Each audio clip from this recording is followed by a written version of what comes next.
That's exactly what I said. Oh, hell yeah. Look at that. Can y'all believe it? Pete Alonso, 5 years, $155 million for the Baltimore Orioles. That is right, gentlemen and ladies, and all of you watching. So, Pete Alonso, now a guy here who had one of his best seasons of his career. He had 38, I think, home runs. Here's a guy who has been one of the top free agents in all of sports. The Mets didn't want to go the years as well. So it's interesting. So they spent a lot of money on Juan Soto. And I think that had a lot to do with it, why they didn't want to spend more. But the Orioles are benefacting of that, the beneficiaries of that. And it's been a while. I mean, if you go back years ago and Rafael Palmeiro signed, and they tried to sign Glenn Davis. Well, they did sign Glenn Davis years ago. We signed Chris Davis, Albert Bell. We used to do things like that. And so the day has arrived now where Mike Elias and David Rubenstein and the group have signed an impact free agent to Baltimore. So this changes everything we're thinking about. No more what they're going to do. Oh, we're going to do it. We're going to do it. We're going to do it. This is a big deal. This is a big deal. This is an elite player that you have signed for that going forward. So definitely Alonso. I think he hits fourth in the lineup. We'll see. Kenny, good luck. I'm taking the Bengals again. I don't blame you.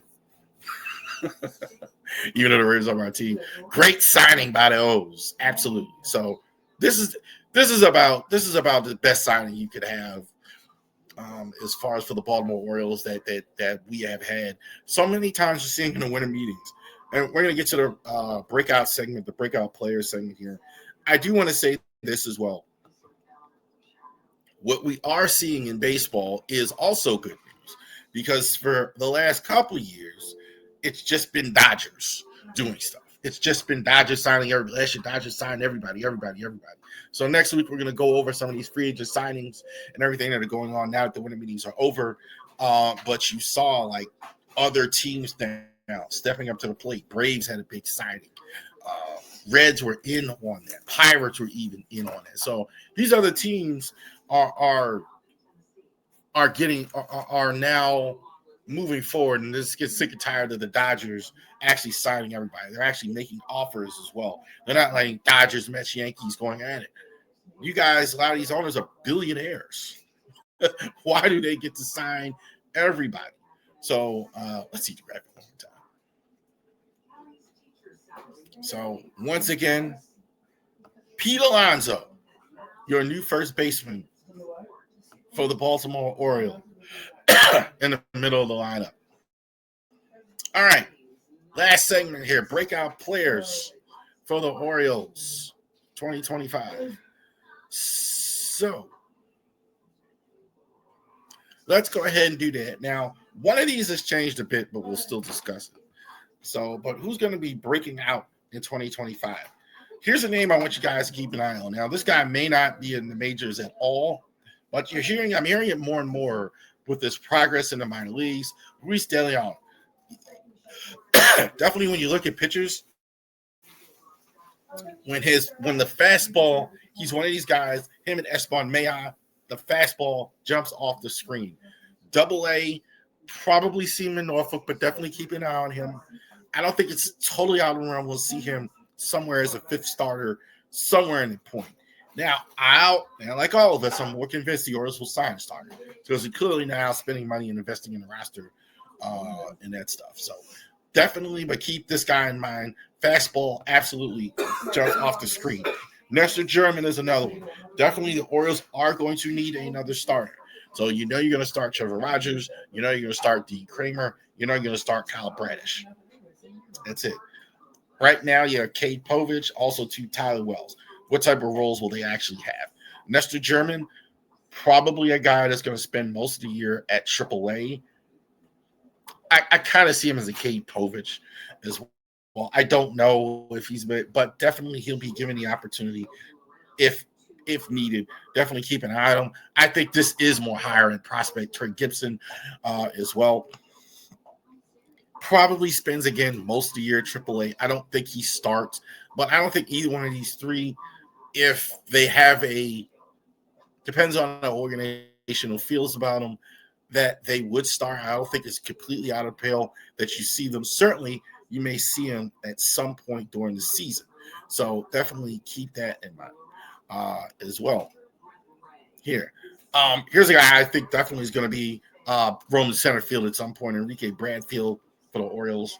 I don't think with the signings now, I don't think he starts in the majors this year, but I do think look for him right around that service time deadline as well. Maybe not immediately, but July-ish, something like that. If he can do well in the minors, I think it's about time to see what he can do. You're definitely going to see the waiver wire. You're definitely going to see the injuries, things like that. I don't think we're that far away. I think like with him, but he does need to hit in the minors. His average, not maybe quite what we hope for. Everything else is there. He's going to steal out of bases. He's going to play great center field, blazing speed around the bases. It's going to blow your mind. If you've never seen this guy run the bases with his blazing speed, you'll definitely be amazed with him. Samuel Basallo doesn't feel like a rookie. He's still a rookie. Very possible he could be your everyday DH here at the start. Now, depending on what happens with Adley Rutschman, be interesting to see there what happens. But I definitely think he could be an everyday DH for that if they decide to keep Adley, which is possible. But definitely, I think either way it goes, this guy is going to be your starter in the lineup every day at some point. They signed him to this extension. He already has an 8-year deal. So now you have a couple guys solidified. You have Basallo on a long-term deal. You have Alonso on a long-term deal. So you're doing some good things here as well. Another rookie, Dylan Beavers. I absolutely think he should start. I'm putting this up, and people keep saying that Tyler O'Neill is going to start. I don't think so. Not after last year. He may, but I really think they're going to look at Dylan Beavers and give him every opportunity to be the starter in right field as well. I thought Beavers were good to go. He didn't look like a rookie at all. I think he's a little green in the outfield, if there's anything. At the plate, he looked really good. So I was really impressed with Dylan Beavers, the way he looked at the plate. I definitely think he starts. Could be a competition with him and O'Neill, because O'Neill they can't trade like after last year, so they're gonna play him. I'm not sure they're gonna leave Dylan Beavers on the bench. It is possible too they may try him in center, depending on how they feel about Colton Cowser here as well. Now Kobe Mayo. Now you see it draft. Now it's trade bait.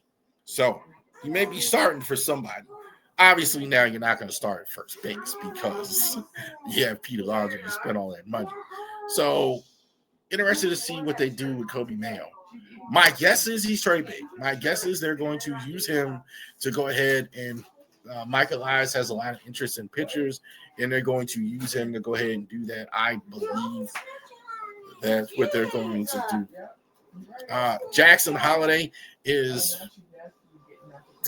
going to be a starter to all-star. Ken Jackson Holiday, I think he certainly solidified himself as the leadoff man for the next foreseeable future, regardless of what else happens. I think can Jackson Holiday take the next step and be a perennial all-star?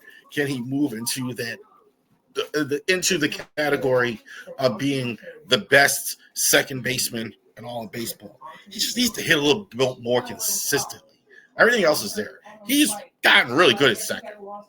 For a guy who supposedly never played second before last year, his athleticism is there. He's definitely got power.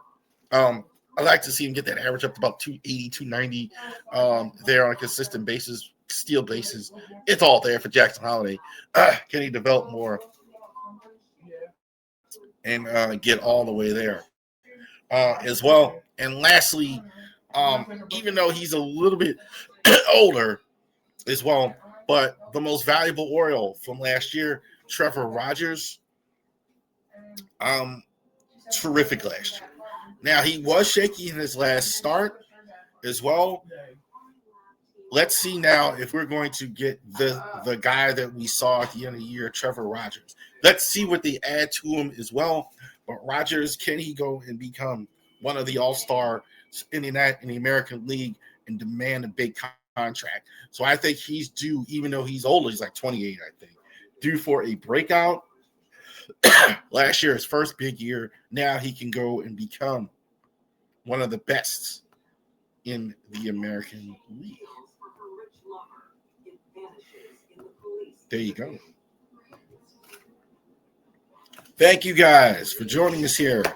Day late. Thank you for joining us for the Ravori Sports Podcast. Like and subscribe to all of our social media platforms: YouTube, Facebook, Twitch, Rumble, Spotify as well. You have a great rest of your day.